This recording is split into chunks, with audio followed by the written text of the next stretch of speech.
तो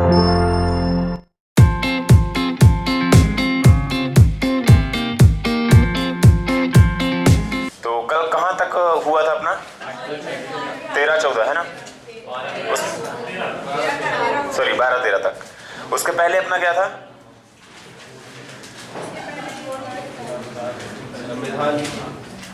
उसके पहले आप क्या पढ़ रहे थे? विभिन्न स्रोत। स्रोत सबका क्लियर है? अमेंडमेंट कहां से लिया गया था? संशोधन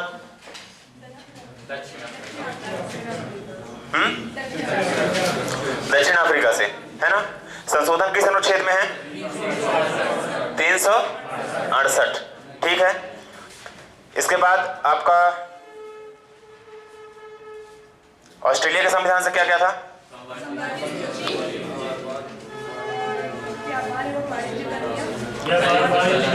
ट्रेड एंड कॉमर्स प्रोसीजर्स, है ना? व्यापार वाणिज्य के नियम। और संयुक्त सदन। संयुक्त सदन किस अनुच्छेद में है? 108। ठीक है, क्लियर। इसकी अध्यक्षता कौन करता है? लोकसभा अध्यक्ष। अध्यक्ष, उपाध्यक्ष नहीं, इसको स्पीकर भी बोलते हैं। ठीक है। और आह्वान कौन करता है, मतलब बुलाता कौन है? राष्ट्रपति, है ना? ओके। और इसके अलावा कौन सा था? जापान से कहां लिया गया था? विधि द्वारा स्थापित प्रक्रिया, यानी कि जो संविधान के अनुपालन में वही प्रक्रिया अपनाई जाएगी जो स्थापित की गई है, जो लिखी गई है। ठीक है ना? क्लियर? ओके। और मूल कर्तव्य आपका रसिया से लिया गया था। ठीक है। मूल कर्तव्य किस अनुच्छेद में है? 51 का या 51A। ठीक है। किस देश से लिया गया था? रसिया, है ना? मूल अधिकार कहां से लिए गए थे? यूएसए, है ना? अमेरिका। ओके। किस संशोधन के तहत जोड़ा गया था मूल कर्तव्य? हाँ, 44वां 44वां सही बोल रही है वो। 44वें संविधान संशोधन के तहत। और 44वां संविधान संशोधन हुआ था 1978 में। क्लियर? थोड़ा सा एक चीज दिमाग में रखिएगा, जो मिनी कॉन्स्टिट्यूशन कहा जाता है वो 42वां संविधान संशोधन कहलाता है। ठीक है। मतलब इसमें बहुत ज्यादा मेजर चेंजेस हुए थे। क्लियर? उस समय पे इमरजेंसी लगी हुई थी और इंदिरा गांधी थी, ठीक है, प्रधानमंत्री में। तो वो पूरे शासन तंत्र को बिल्कुल बदलना चाह रही थी कि मतलब संविधान को और जो संसद है उसको बिल्कुल सर्वोच्च बनाना चाह रही थी। और जो अपनी न्यायपालिका था उसको कमजोर करने के लिए बहुत सारे प्रावधान उसमें किए गए थे। जो जुडिशियल रिव्यू वगैरह की चीजें थी ये बिल्कुल से खत्म होने वाली थी। ठीक है। तब ये 42वां संविधान संशोधन हुआ था। उसके बाद आई थी आपकी जनता पार्टी की गवर्नमेंट 44वें संविधान संशोधन में, जिसमें जोड़ा गया था। ठीक है। तो ये कब का सन आप कैसे याद रखेंगे? जैसे ये 42वां है ना, ठीक है ना? तो ये 4+2 कर सकते हैं ना? कर सकते हैं ना? तो इसको याद रखना है आपको 1976, ये 4+2 के हिसाब से। और जो आपका ये 44वां संविधान संशोधन है इसमें मूल कर्तव्य के अलावा भी बहुत सारी चीजें जोड़ी गई थी। ठीक है, हम आगे चर्चा करेंगे। तो ये 4+4 आप याद करेंगे तो ये 1978। ठीक है ना? तो थोड़ा सा आपको दिमाग में क्लियर है, कंफ्यूजन नहीं होगा। ये लास्ट वर्ड्स को याद रखेंगे, 4+2 एंड 4-4। ठीक है। तो आपका ये रहेगा। आगे हम संशोधन में अच्छे से डिटेल में बात करेंगे। क्लियर? उसके बाद अपन आ रहे हैं अब आपका आज जो कल जो कंटिन्यू हुआ था, मूल अधिकार। ठीक है। संविधान के 14 से सामान्यतः 32 तक लिया गया है। आ जाओ आगे बैठे इधर। ठीक है। तो मूल अधिकार लिए गए थे यूएसए के संविधान से। ठीक है। 12 में मैंने बताया था कि राज्य को परिभाषित किया गया है। क्लियर? और अनुच्छेद 13 में यह बताया गया था कि कोई भी विधि, कोई भी जो मतलब बनाई जाएंगी या बनाई जा रही हैं, वो यदि इनकंसिस्टेंट हैं आपके संविधान के वर्तमान, ठीक है, या मूल अधिकारों का उल्लंघन कर रहे हैं, उनको अवैध माना जाएगा। क्लियर? ओके। और आपका फिर शुरू होता है जो मूल अधिकार के विशेष प्रावधान है वो अनुच्छेद 14 से। ठीक है।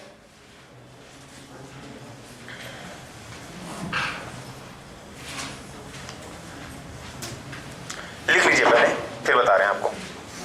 लिखेंगे अनुच्छेद 14 आर्टिकल 14,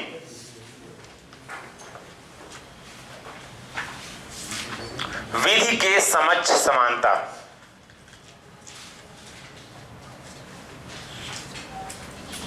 विधि के समक्ष समानता।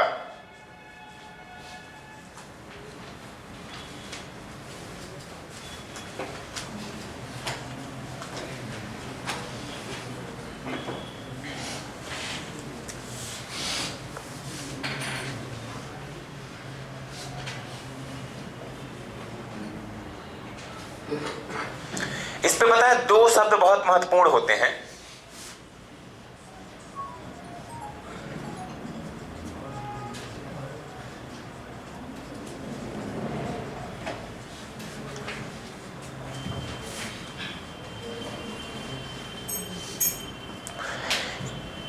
इक्वलिटी बिफोर द लॉ, ठीक है, हिंदी में तो आपका एक ही दिया हुआ विधि के समक्ष समानता।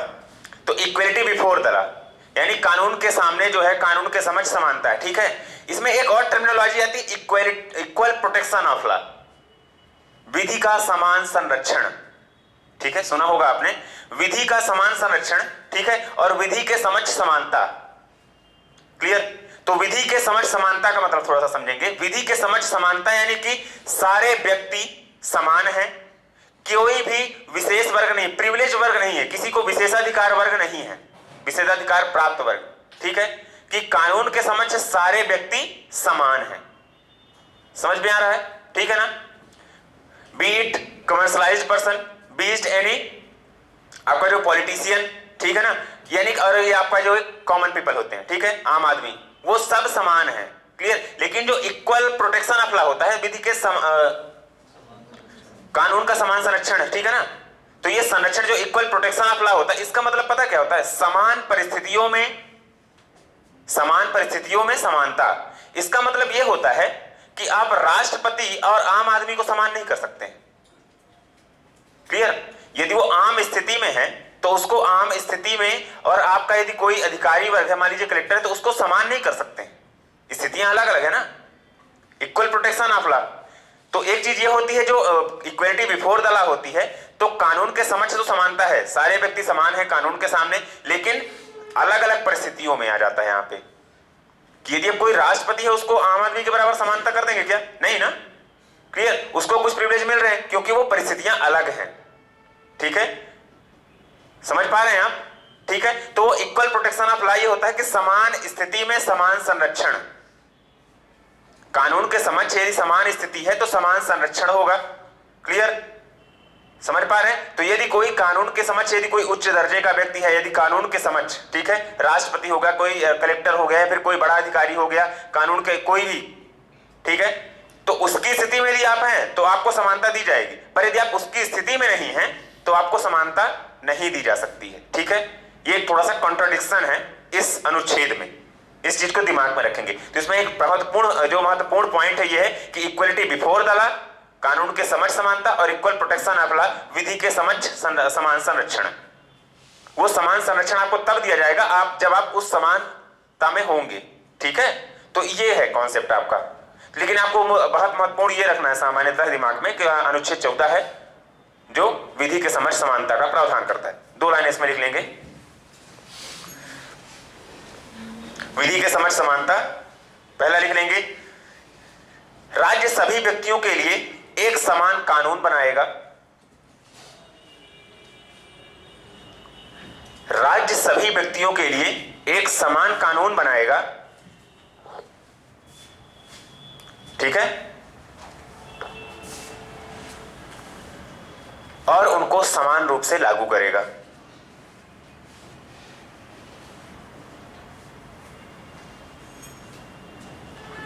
राज्य क्या करेगा? सभी व्यक्तियों के लिए एक समान कानून बनाएगा और उनको समान रूप से लागू करेगा।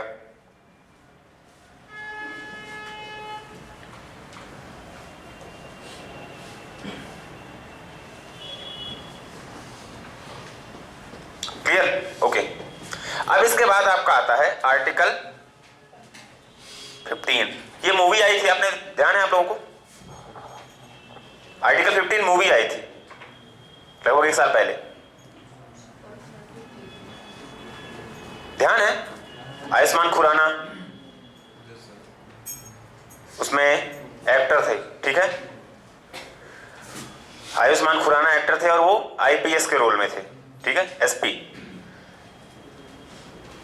अनुच्छेद 15 साफ साफ कहता है कि भारत के नागरिकों के बीच धर्म, नस्ल, जाति, लिंग, ठीक है, इन बिंदुओं के आधार पर कोई भेदभाव नहीं किया जाएगा। धर्म के आधार पर नहीं किया जाएगा, नस्ल के आधार पर नहीं किया जाएगा। नस्ल समझते हैं?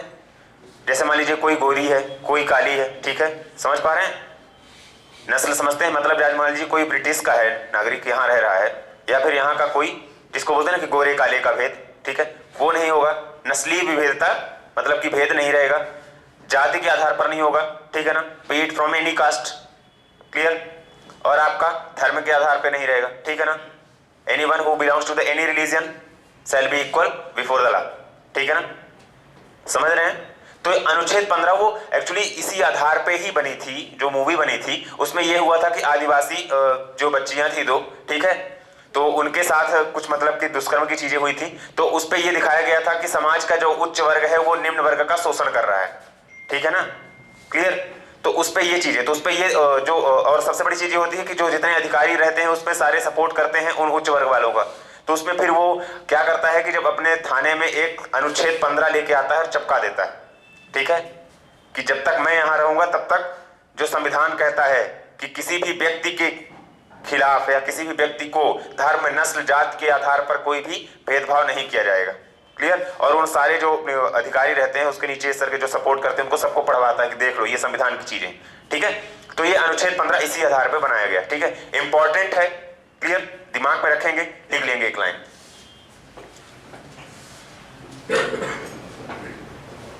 धर्म, नस्ल, जाति, धर्म, नस्ल, जाति, लिंग मतलब पुरुष और महिला, क्लियर, और या फिर जो आपका ट्रांसजेंडर आता है, ठीक है, ट्रांसजेंडर समझते हैं ना, क्लियर। LGBTQ ये कम्युनिटी आप जानते हैं, लेस्बियन, गे, ट्रांस, बाइसेक्सुअल, ट्रांसजेंडर, ठीक है, समझ रहे हैं? ये LGBTQ कम्युनिटी कई बार चर्चा में रहती है, आप लोग यदि न्यूज़पेपर फॉलो करते होंगे यदि इंग्लिश का कोई भी, तो उसमें ये चर्चा में रहता है LGBTQ, ठीक है, गूगल में सर्च कर लीजिएगा, लिख लीजिए कहीं पे पता चलेगा LGBTQ, ठीक है। तो ये LGBT लेस्बियन बोलते हैं, गे बोलते हैं, ट्रांसजेंडर बोलते हैं, बाइसेक्सुअल बोलते हैं, ठीक है, ये सारे शब्द आप समझ रहे होंगे, ठीक है, कि यानी कि लेस्बियन वो होते हैं कि मतलब कि यदि कोई ज्यादातर लक्षण महिला के होते हैं और कुछ लक्षण पुरुष के होते हैं, ठीक है, गे होते हैं मतलब वो दोनों मतलब कि महिला और पुरुष दोनों को, ठीक है, कभी कभी ऐसा भी बोलते हैं कि यदि कोई पुरुष है या महिला है मतलब कि वो रिप्रोडक्शन की क्षमता उनके अंदर नहीं होती है, ठीक है, तो वो गे में भी आ जाते हैं। बाइसेक्सुअल दोनों पुरुष मादा के लक्षण दोनों समझ में आते हैं, ठीक है, ट्रांसजेंडर भी इसी भी बीच में आते हैं, ठीक है, यानी कि दोनों ही मादा मतलब मादा और नर के दोनों के लक्षण बने जाते हैं। और कभी कभी ऐसा होता है कि स्थितियां और परिस्थितियां यानी कि स्थान के आधार पर भी, ठीक है, अपने यहाँ ज्यादातर जो वर्ड यूज होता है वो गे यूज करते हैं, ठीक है, और कभी कभी बाइसेक्सुअल यूज करते हैं, ठीक है, और ये फॉरेन वगैरह में कभी कभी लेस्बियन ज्यादा यूज करते हैं, ठीक है, तो ये स्थान के आधार पर चीजें यूज होती हैं, ठीक है। तो इसको ध्यान रखेंगे कि इसमें पुरुष, महिला या फिर किसी अन्य लिंग के आधार पर भी भेदभाव नहीं किया जाएगा, क्लियर। इस वर्ड को सर्च करेंगे आपको कुछ नई चीजें पता चलेंगी।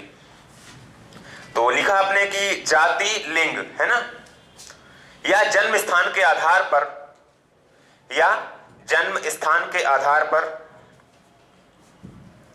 भेदभाव के लिए निषेध,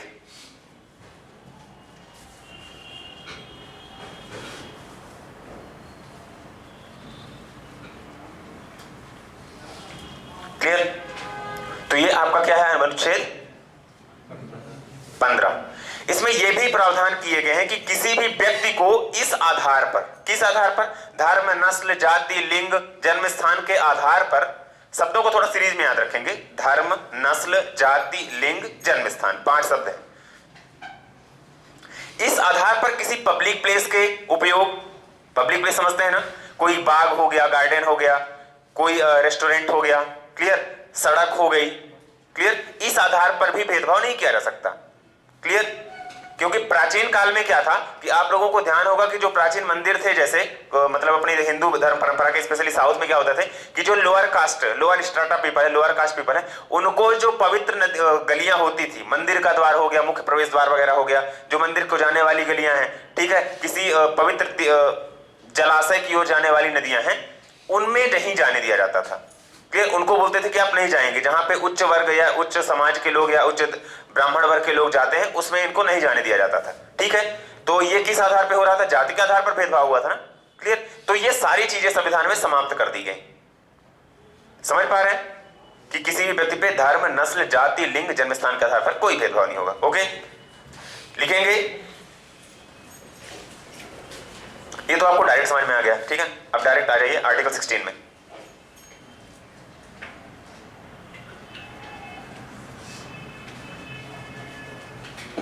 अनुच्छेद 16 लिखेंगे। लोक नियोजन में अवसर की समानता।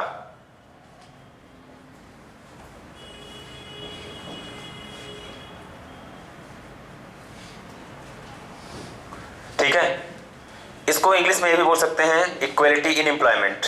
ठीक है, अवसर की समानता होती है, मतलब कि सारे व्यक्तियों को, मतलब all citizens of India shall be provided the equal opportunity।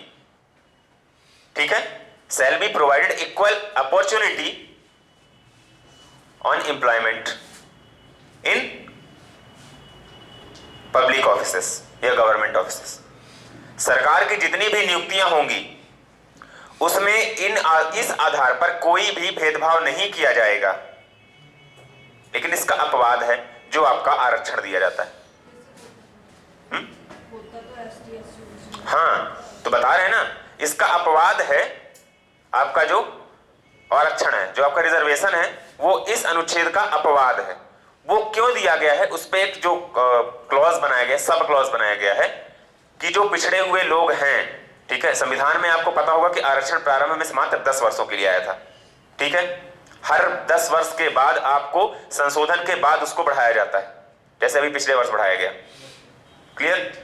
मूल संविधान में आरक्षण मात्र 10 वर्ष के लिए आया था कि यदि 10 वर्ष के अंदर कोई भी जो आपकी पिछड़ी कम्युनिटी है, इनको अवसर के कुछ प्राथमिकता दे करके मेन स्ट्रीम में लाया जा सके, मुख्य धारा में लाया जा सके। समझ पा रहे हैं? क्लियर? लिखेंगे अगला लाइन इसी में, अनुच्छेद 16 में। राज्य के अधीन किसी भी पद पर, राज्य के अधीन या अधीन, सॉरी, अधीन होता है, अधीन होता है, हैं? अच्छा, ये ऐसा होता है,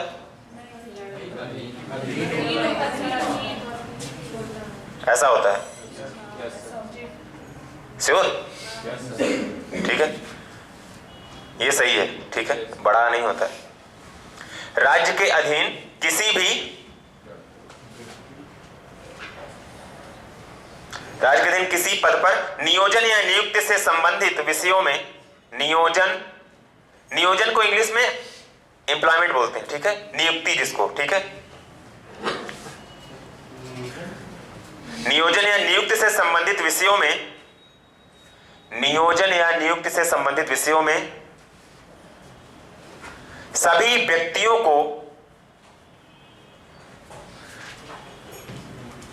व्यक्तियों को अवसर की समानता होगी, अवसर की समानता होगी।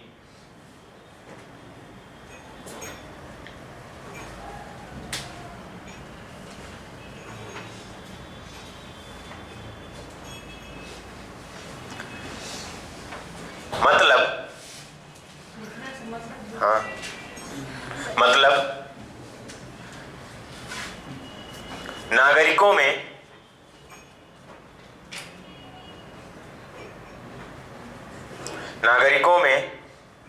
धर्म, जाति, लिंग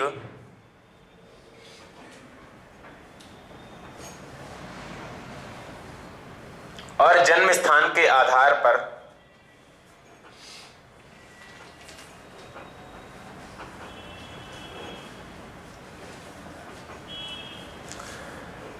रोजगार के समान अवसर दिए जाएंगे।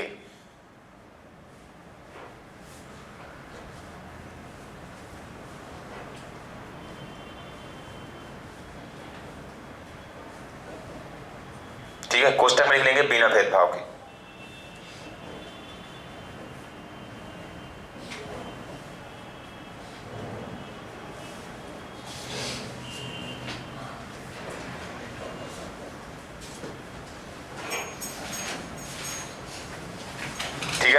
स्टार पॉइंट बनाएंगे, इसके नीचे लिखेंगे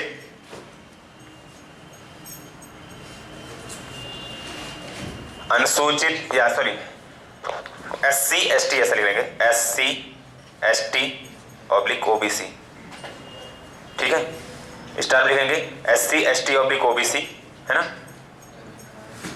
आरक्षण इसका अपवाद है।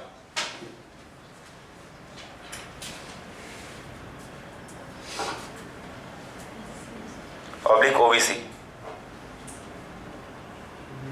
इनका फुल फॉर्म तो सबको पता है ना, कोई ऐसा भी जिसको ना पता हो? नहीं पता? शेड्यूल कास्ट, अनुसूचित जाति, कास्ट यानी जाति होती है, ठीक है।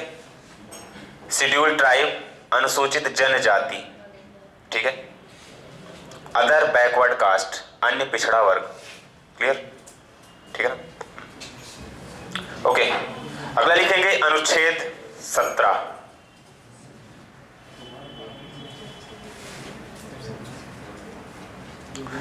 बहुत महत्वपूर्ण है ये अनुच्छेद और अक्सर परीक्षाओं में आया है, ठीक है। सबसे ज्यादा पूछे जाने वाले अनुच्छेदों में यदि है कोई तो यही है, ठीक है। अस्पृश्यता का अंत, अनुच्छेद 17 है आपका, अस्पृश्यता का अंत, एबॉलिशन ऑफ अनटचेबिलिटी, ठीक है।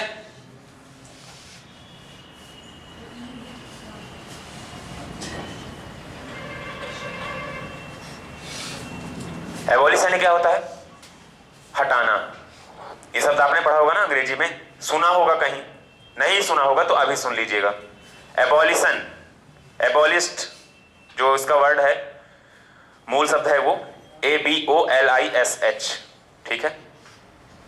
उसमें एबॉलिस्ड बनता है, एबॉलिशमेंट बनता है, जो भी बनते हैं, ठीक है। तो एबॉलिस्ड यानी होता है हटाना, ठीक है। तो एबॉलिशन ऑफ अनटचेबिलिटी, टच यानी क्या होता है? स्पृश्य ना, अनटचेबिलिटी होता है अस्पृश्यता, ठीक है। जो छुआछूत का अंत, अस्पृश्यता का अंत, कोष्टक में लिख लीजिए जिसको ये थोड़ा बहुत समझ में आसानी से, छुआछूत का अंत, ठीक है। अस्पृश्यता तो आपको समझ में आ ही रहा होगा, ठीक है। छुआछूत का अंत,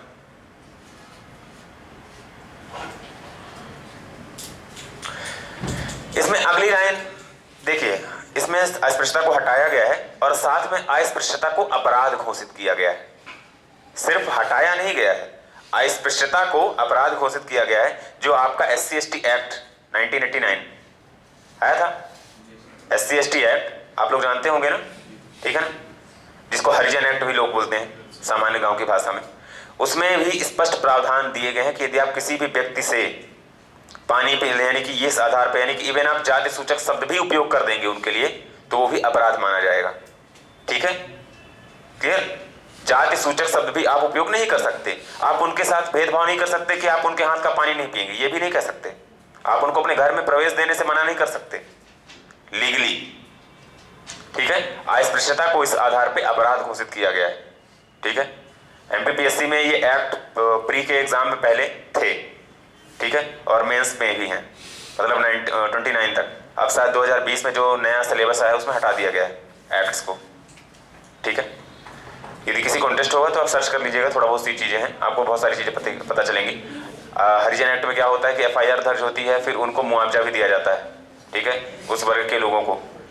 उनके यदि जैसे उनको छुआछूत करना, उनके जाति सूचक शब्दों से उद्घोषित करना, इवन मारपीट करने में भी SC ST लगता है, कम से कम 7 साल की सजा होती है उस पर, ठीक है, 307 जैसी, क्लियर। तो हम लिख रहे थे अनुच्छेद 17 अस्पृश्यता का अंत, ठीक है। लिख लीजिए एक लाइन इस पे और, अस्पृश्यता को अपराध घोषित किया गया है, अस्पृश्यता को अपराध घोषित किया गया है।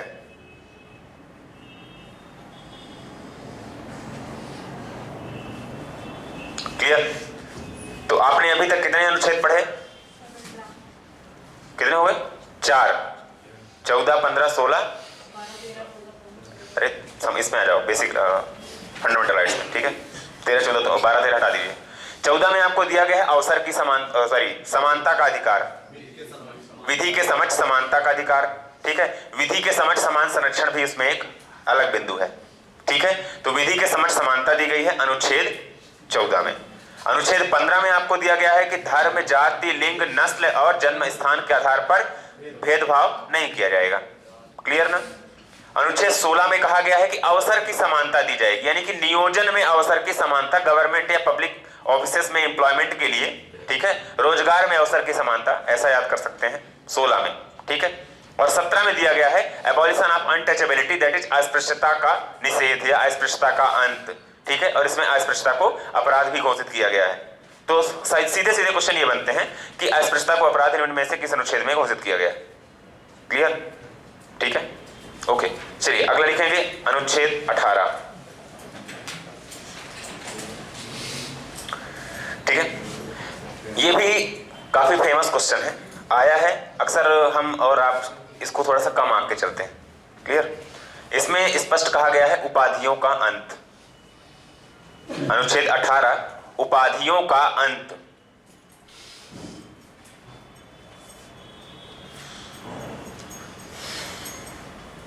क्लियर।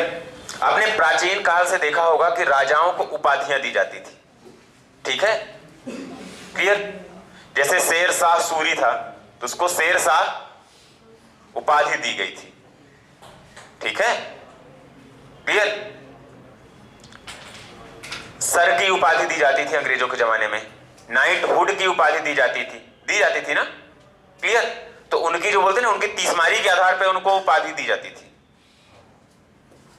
क्लियर। जैसे ये तीसमारी जो आपने बोलते हैं ना कि आजकल जो एक मुहावरा टाइप में चलता है कि तीसमारी करना, ठीक है ना, तो उस समय पे तीसमारी की उपाधि भी दी जाती थी प्राचीन समय में। क्लियर। तो ये उपाधियां दी जाती थी, तो इन उपाधियों का अंत कर दिया गया है। किस अनुच्छेद के तहत? अनुच्छेद 18 के तहत, है ना।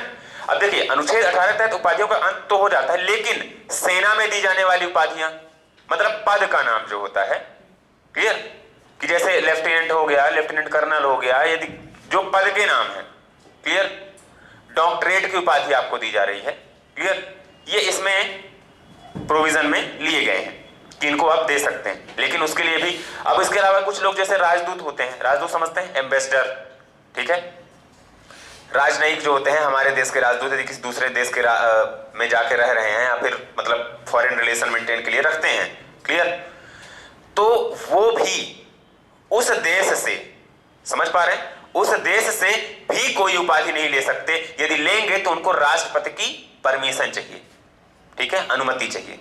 क्लियर। तो इन उपाधियों का अंत कर दिया गया अनुच्छेद 18 में, ठीक है ना। Abolition of entitlements. क्लियर। चलिए लिखेंगे, एंटाइटल नहीं, सॉरी टाइटल है, एंटाइटल दूसरा होता है, शब्द अलग होता है, ठीक है। लिखेंगे इसमें अनुच्छेद 18 में उपाधियों का अंत। उपाधियों का अंत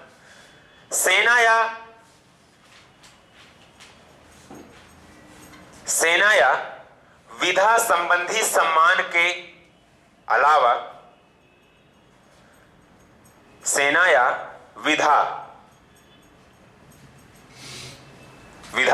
संबंधी सम्मान के अलावा, अच्छा ये विधा बताइए मुझे, आप लोग हिंदी माध्यम के हैं, पता होना चाहिए, नहीं पता? अच्छा, आपने कॉलेज यूनिवर्सिटी में गए होंगे तो अक्सर देखा होगा कि पूछा जाता है कि आप किस विधा से पढ़ाई कर रहे हैं। स्ट्रीम, समझ पा रहे हैं। और स्ट्रीम का सम्मान क्या होता है? डॉक्टरेट। विधा का सम्मान, यदि आपने किसी विषय में डॉक्टरेट कर ली, ठीक है, तो आपको मानद उपाधि दी जाती है, डॉक्टरेट की दी जाती है ना, तो वो विधा का सम्मान हो गया, ठीक है ना। मैंने बताया सेना के पद। और विधा संबंधी सम्मान क्या है कि जैसे आपने किसी भी विषय विशेष में पीएचडी कर ली, ठीक है ना, क्लियर, तो आपको सम्मानित किया जाता है डॉक्टरेट पद से, क्लियर। तो वो क्या होता है? विधा संबंधी सम्मान। पॉइंट क्लियर ना, ठीक है। चलिए लिखेंगे, सेना या विधा संबंधी सम्मान के अलावा अन्य कोई भी उपाधि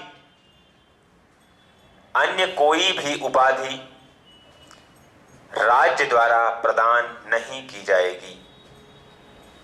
सेना या विधा संबंधी सम्मान के अलावा कोई भी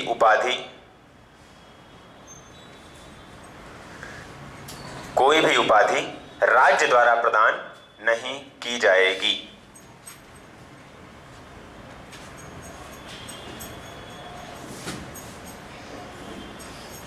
ये डायरी में कितने दिन लिखोगे?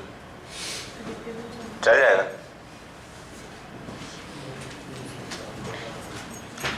ठीक है, लिखेंगे इसमें अगला पॉइंट। ठीक है, यस। क्रिकेटर को कौन सी उपाधि मिलती है? जिस नाम से पुकारते हैं उनकी उपाधि नहीं है वो। नहीं, तो उनको पब्लिक देती है, हम लोग देते हैं उपाधि, सरकार नहीं देती। वो सरकार नहीं होती। अब आपको घर में मान लीजिए नाम रामचरण है, आपको कोई चरण चरण बोल रहा है या चारू चारू बोल रहा है, तो इसका मतलब क्या, वो उपाधि मिल गई। ठीक है, अब वो घर गांव में आपको कोई भी बोलता है। पूछने का मतलब सही है सर, जैसे सचिन को मास्टर ब्लास्टर बोलते हैं। नहीं, वो क्या है, वो पब्लिक ने दी उपाधि। पब्लिक की उपाधि आप कह सकते हैं, या फिर वो एक मतलब कि रेगुलर नेम दिया जाता है। जैसे धोनी को माही बोल रहे हो आप, ठीक है, उपनाम टाइप हो तो वो कैप्शन हो जाता है। ठीक है ना, आप किसी को भी बोल सकते हैं, ऐसे उपाधि नहीं दी जाती है कि जैसे कोई कविताएं लिख रहा है किसी भी नाम से तो इसका अलग अलग ऐसा नहीं होता है। ठीक है, कभी कभी साहित्य विधा में आपको बोल दिया जाता है कि इनका सरनेम मतलब उपनाम टाइप का दे दिया जाता है, लेकिन वो उपाधि नहीं होती है। क्लियर? जैसे सिंपल सा फंडा ये होता है, जैसे मैं कविताएं लिखता हूं तो मैं फरेबी नाम से लिखता हूं। ठीक है, तो ये मेरी उपाधि थोड़ी हो गई। मिल्खा सिंह को दिया सर फ्लाइंग सिख। हाँ, फ्लाइंग सिख कहा जाता है, उड़न परी उनको कहा जाता है जो आपकी पीटी उषा है।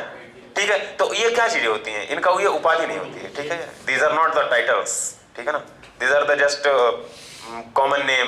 ठीक है ना, या फिर शॉर्ट नेम, आप कुछ भी बोल सकते हो। ठीक है, तो ऐसा नहीं होता है। ठीक है, चलिए लिखेंगे आगे इसी में डैश करके एक लाइन। भारत का कोई नागरिक किसी अन्य देश से भी, भारत का कोई नागरिक किसी अन्य देश से भी बिना राष्ट्रपति की आज्ञा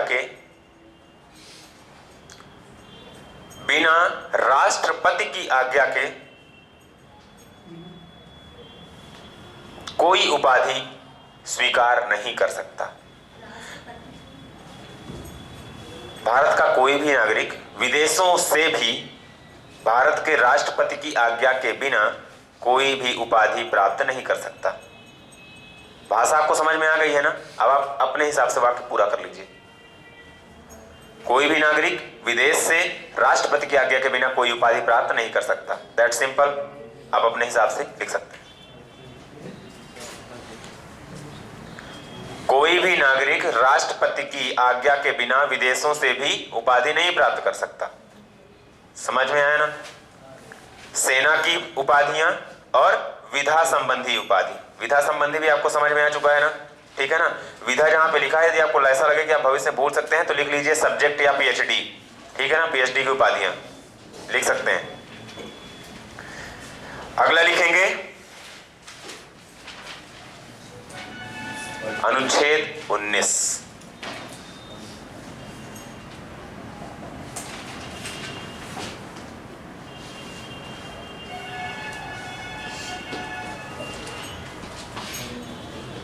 अब देखिए, अनुच्छेद 18 तक जो आपने पढ़ा है, 14, 15, 16, 17, 18, ठीक है, यह है आपका समानता का अधिकार। ठीक है, भारतीय संविधान में जो मूल अधिकार हैं वो कितने हैं? 6। तो आप जो अभी तक पढ़े हैं ये सारे जो विषय हैं ये समानता के अधिकार हैं। मतलब इनमें जितने भी अनुच्छेद आपको मैंने बताया, 14, 15, 16, 17, 18, ये सिर्फ समानता पे जोर दे रहे हैं।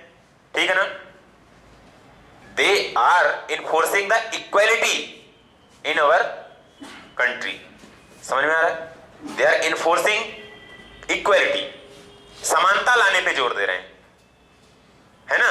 किसी भी रूप में हो, पद के रूप में हो, अवसर के रूप में हो, जाति लिंग आधार के रूप में हो, ठीक है, या फिर टचेबिलिटी के रूप में हो। मतलब they are just enforcing the equality. ठीक है ना? तो आपका जो समानता का अधिकार है वो अनुच्छेद 14 है। ठीक है, या समता का अधिकार जिसको बोलते हैं अपन, ठीक है। 14 से इधर आप लिखेंगे,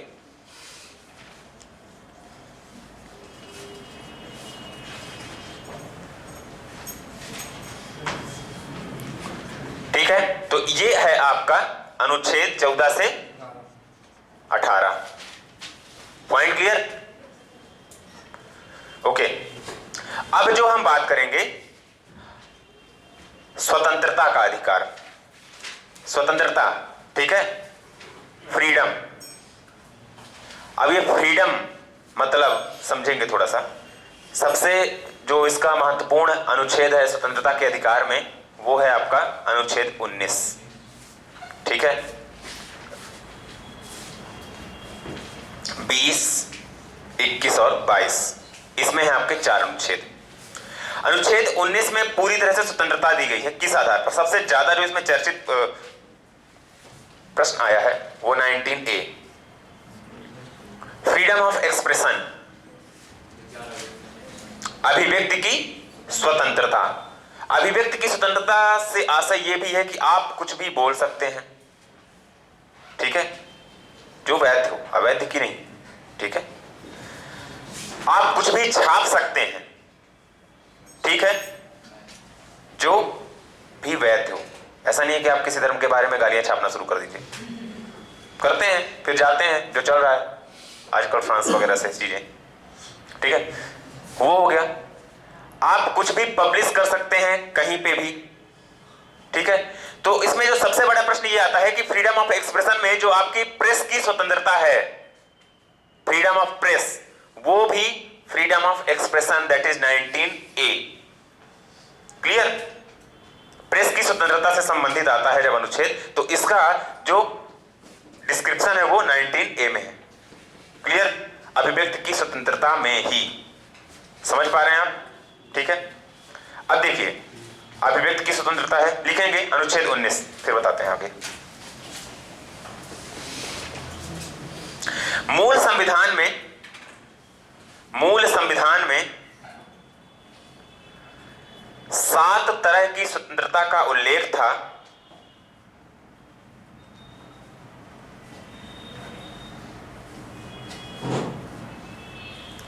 सात तरह की स्वतंत्रता का उल्लेख था, किंतु अब सिर्फ 6 हैं, 6। मूल संविधान में 7 तरह की स्वतंत्रता का उल्लेख था, क्लियर, लेकिन वर्तमान में कितनी है? 6। जो आपका संपत्ति का अधिकार था, ठीक है, कि आप कितना भी कमाते रहिए, रखते रहिए, कुछ भी चीजें थी, ठीक है ना, वो था आपका 19F में, ठीक है, 19F में सबसे लास्ट में था। उसको 44वें संविधान संशोधन द्वारा हटा दिया गया था। कब हुआ था 44वां? 1978, ठीक है ना, भूलिएगा मत, वही 4 4 का 8 याद रखिएगा, टीका रहेगा दिमाग में, ठीक है। तो लिखेंगे, किंतु अब सिर्फ 6 हैं। संपत्ति का अधिकार कोष्टक में लिख लेंगे 19F या आर्टिकल 19F, अनुच्छेद 19F। देवी जी, ये लिखने का स्टाइल गलत है, ठीक है, आंखें आपकी सही हो जाएंगी फिर। 19F संपत्ति का अधिकार 44वां संविधान संशोधन 1978 द्वारा हटा दिया गया। 19F संपत्ति का अधिकार 44वें संविधान संशोधन 1978 द्वारा हटा दिया गया, ठीक है। तो मूल संविधान में कितने थे आपके? 7। वर्तमान में कितने हैं? 6। हटाया गया किसको? संपत्ति के अधिकार को, ठीक है ना, क्लियर। और आपका 19F जो था 1978 में हटाया गया, ठीक है। बाद में इसको ऐड भी किया गया था संपत्ति को, ठीक है ना, 300A में, 300A में, ठीक है, वो लीगल राइट्स बना दिया गया था उसको एक, क्लियर। चलिए हम आगे उसको चर्चा करेंगे। लिखेंगे आगे, 6 तरह की स्वतंत्रताएं निम्न हैं। 6 तरह की स्वतंत्रताएं निम्न हैं।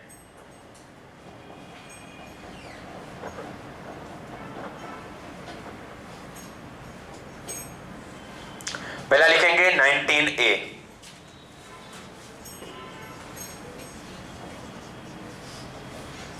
अभिव्यक्ति की स्वतंत्रता, that is freedom of expression. A 19 का हिंदी में लिखना तो लिख लीजिए।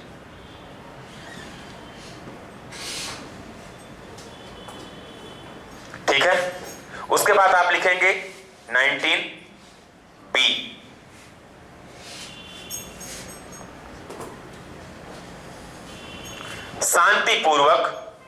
शांतिपूर्वक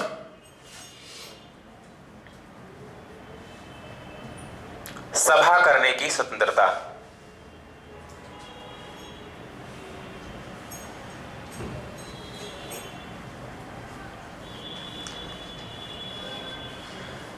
अगला लिखेंगे 19C,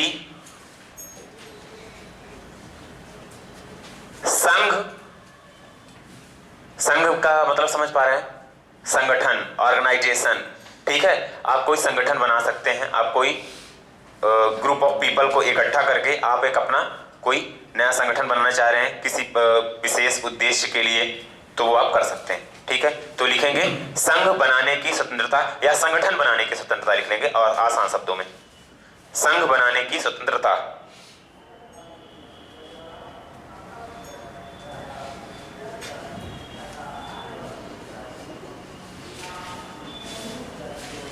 ठीक है, उसके बाद लिखेंगे आवागमन की स्वतंत्रता। नहीं 19D की बात कर रहा हूं मैं, आवागमन देश के अंदर। ठीक है, आवागमन की स्वतंत्रता।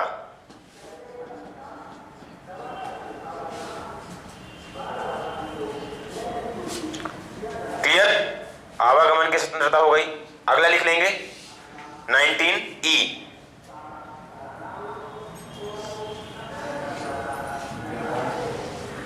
देश के किसी भी क्षेत्र में निवास की स्वतंत्रता।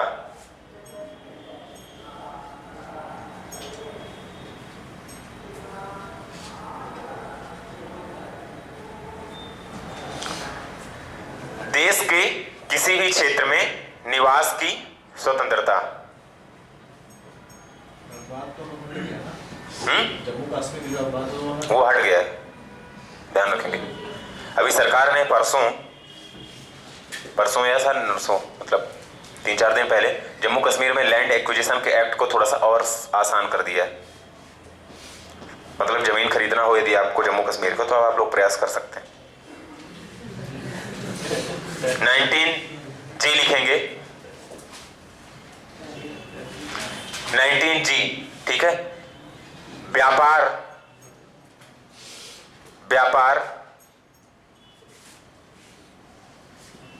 एवं जीविका चलाने की स्वतंत्रता।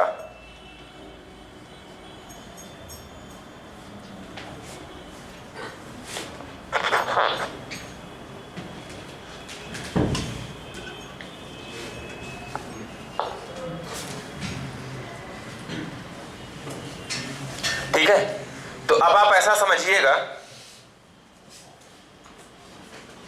कि अरविंद केजरीवाल को इमेजिन कीजिए। ठीक है, स्वतंत्रता के रूप में, तो उनको इमेजिन करने के लिए ये बता रहे हैं कि वो सबसे पहले जब आए थे तो आपने क्या सुना था उनका भाषण। उसके पहले कुछ सुना था क्या, जानते थे? नहीं ना।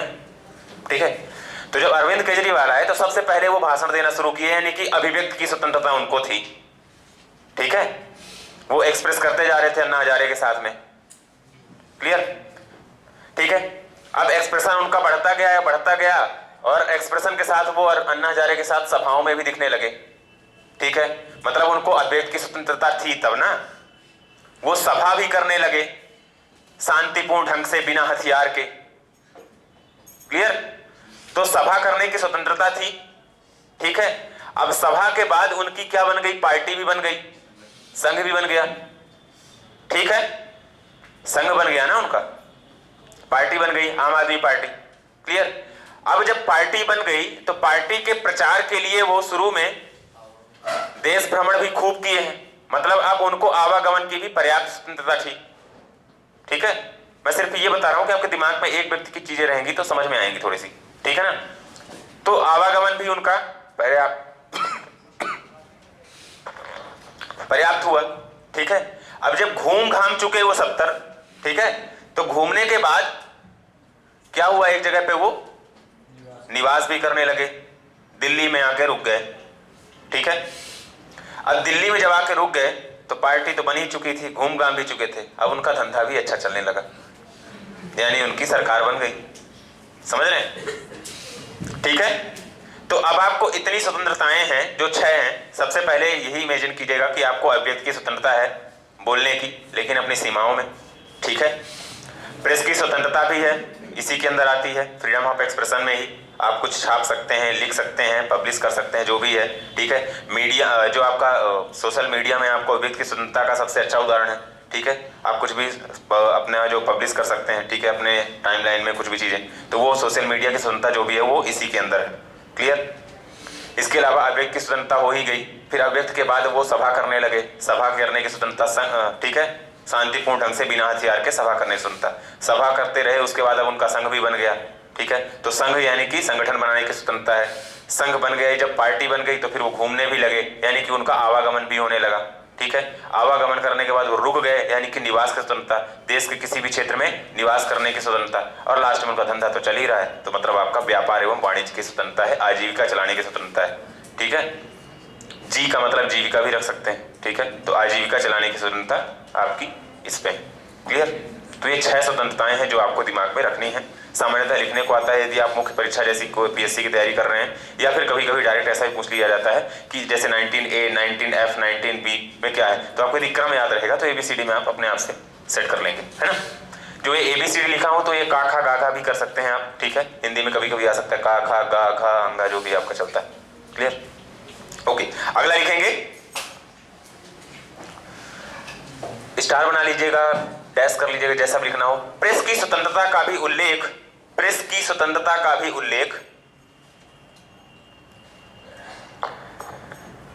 प्रेस की स्वतंत्रता का भी उल्लेख अनुच्छेद 19A में है, अनुच्छेद 19A या 19A में है।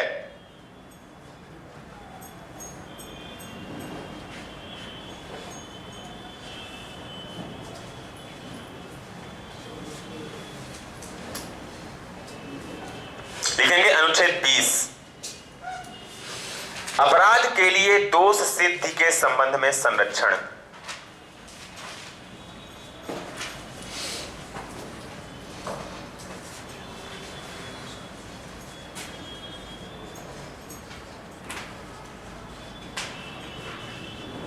अपराध के लिए दोष सिद्धि के संबंध में संरक्षण, दोष सिद्धि बन जाएगा, लिखते,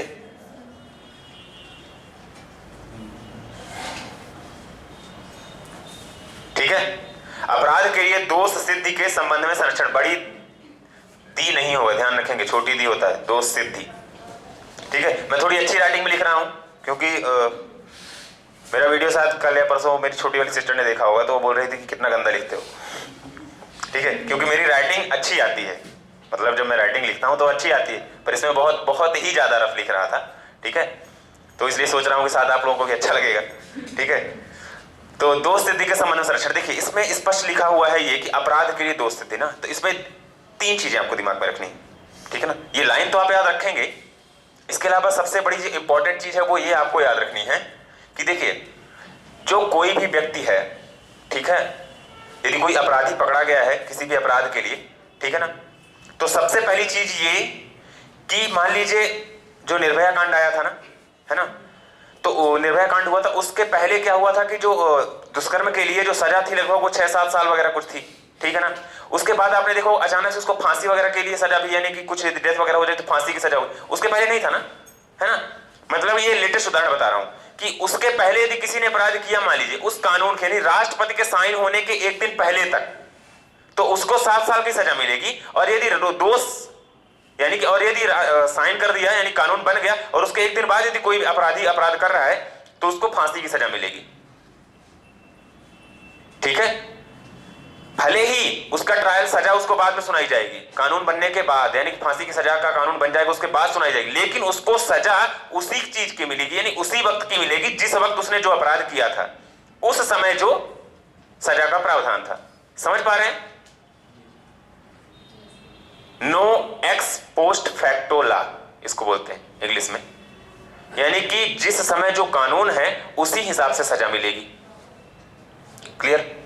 इसके अलावा एक ही अपराध के लिए उसको 2 बार सजा नहीं दी जा सकती। एक अपराधी को एक अपराध के लिए 2 बार सजा नहीं दी जा सकती। ठीक। तीसरी चीज इसमें एक ये है कि किसी भी व्यक्ति को खुद के खिलाफ गवाही देने के लिए बाध्य नहीं किया जा सकता, जबकि इसका उल्लंघन डेली होता है। ठीक है? मतलब जो बोलते हैं ना कि सामान्य भाषा में कि अपराधी को पकड़ा, ठीक है, कबूल कर लिया तो अच्छा है, नहीं किया है यदि फिर भी ठोक पीट दिए, अब वो बोलते कि नहीं साहब हम ही किए। ठीक है? तो ये उल्लंघन है संविधान का जो वास्तव में, यानी कि किसी भी व्यक्ति को खुद के खिलाफ गवाही देने के लिए बाध्य नहीं किया जा सकता, यानी कि उसको मार पीट के उसको स्वीकार नहीं करवाया जा सकता। खुद के खिलाफ गवाही दे, ये हुआ ना, ठीक है ना। यदि कोई दूसरा व्यक्ति दे रहा तो ठीक है उसके खिलाफ कि हाँ साहब इसने किया है, पर यदि उसी को बाध्य करो कि नहीं तुम जबरदस्ती स्वीकार करो कि yes you have done this, so it's is the violating procedure of our fundamental rights. ठीक है? तो यानी कि 3 चीजें आपको दिमाग में रखनी है क्या, कि किसी भी व्यक्ति को उस समय के कानून के हिसाब से सजा दी जाएगी जो उस वक्त है, अपराध के वक्त। ठीक है ना? Clear? X post facto law. और किसी व्यक्ति को 2 बार सजा नहीं दी जा सकती, मतलब ड्यूअल जियोपार्डी ऑफ। ठीक है ना? उसके बाद आपका हो जाएगा कि किसी भी व्यक्ति को फोर्स नहीं किया जा सकता। क्लियर? सेल्फ इंक्रिमिनेशन के लिए कि खुद के खिलाफ वो गवाही नहीं दे सकता। चीजें क्लियर हुई ना? तो अपराध के लिए दोष सिद्धि के संबंध में संरक्षण, यह है अनुच्छेद 20। Point clear? लिख लिया आपने पूरी लाइन? लिखेंगे इसको, थोड़ा सा डिस्क्राइब कर लेंगे एक लाइन। किसी भी व्यक्ति को एक अपराध के लिए 1 बार सजा मिलेगी, किसी भी व्यक्ति को एक अपराध के लिए 1 बार सजा मिलेगी, कॉमा लगाएंगे, किसी भी व्यक्ति को अपराध के लिए 1 बार सजा मिलेगी, उस समय के कानून के हिसाब से सजा मिलेगी,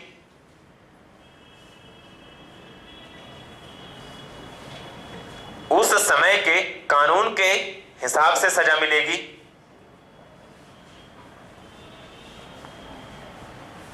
किस समय के? अपराध के वक्त। ठीक है? उस समय के कानून के हिसाब से सजा मिलेगी, ना कि पहले या बाद में बनने वाले कानून के तहत, ना कि पहले या बाद में बनने वाले कानून के तहत, ना कि पहले या बनने वाले कानून के तहत। फिर कॉमा लिखेंगे, करेंगे कॉमा लगा के, स्वयं के विरुद्ध न्यायालय में, स्वयं के विरुद्ध न्यायालय में गवाही देने के लिए, स्वयं के विरुद्ध न्यायालय में गवाही देने के लिए बाध्य नहीं किया जा सकता। ठीक है? तो स्वयं के विरुद्ध गवाही देने के लिए आप किसी व्यक्ति को बाध्य नहीं कर सकते।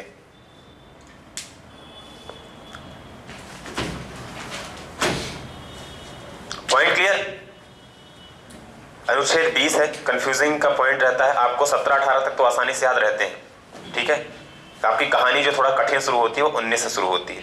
19 में भी 1-2 आपको याद रहेंगे। स्वतंत्रता है, ठीक है, लेकिन काहे की स्वतंत्रता है, कब की स्वतंत्रता है, ये आपका फिर। ठीक है? क्लियर?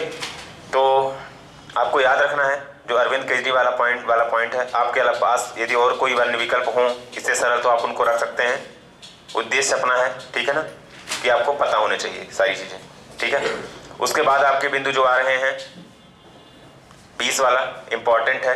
ठीक है? अपराध के लिए दोष सिद्धि के संबंध में संरक्षण, 3 चीजों को दिमाग में रखेंगे, क्योंकि इसके बाद भी एक और आएगा अनुच्छेद 22 में, उसमें भी कुछ चीजें हैं, तो उस पर आप फिर कंफ्यूज होंगे, इसीलिए ये चीजें यहीं तक रहेंगी। अनुच्छेद 21 जीवन की स्वतंत्रता मैंने आपको उस दिन बताई थी। ठीक है? जो सस्पेंड नहीं होती है किसी भी कंडीशन में। ठीक है? इवन इम्पोज्ड इमरजेंसी, चाहे वो आपातकाली लगा हो 352 वाला, ठीक है। 3 चीज़ें इसकी जरूर ध्यान रखेंगे कि अपराध के लिए जो दोष सिद्ध के कि किसी व्यक्ति को 2 बार सजा नहीं मिलेगी, उस वक्त के कानून के हिसाब से सजा मिलेगी और खुद के लिए गवाही देने के लिए बाध्य नहीं किया जा सकता, ठीक है। याद करके रखिएगा। और आगे के जो है स्पेशली कल आप लोग जो मैंने कल आपको क्या बोला था पढ़ने के लिए, निर्वाचन आयोग पढ़ा था, फिर आप लोगों ने पता चले संवैधानिक क्या होता है, सांविधिक क्या होता है, असंवैधानिक क्या होता है ना। पढ़ते रहिएगा, हम तो आएंगे ही जल्दी। कल आप लोग पढ़ के आइएगा रिट, ठीक है। रिट समझते हैं, याचिका। अनुच्छेद 32 में 3 प्रकार के रिट का उल्लेख है, ठीक है। परमादेश है, उत्प्रेषण है जिसको हैबियस कॉर्पस मैंडामस, सर्टोरी, ठीक है, प्रोहिबिशन। तो ये 5 रिट जो है इनको पढ़ के आइएगा। मैं पढ़ के नहीं के लिए इसलिए बोल रहा हूँ क्योंकि मैं आपको बताऊंगा तो कुछ और आसान हो जाएगा, ठीक है। क्योंकि ये मूल अधिकारों के उल्लंघन होने पर ये जारी की जा सकती हैं। क्लियर? तो ये 5 रिट पढ़ के आइएगा। Okay, thank you.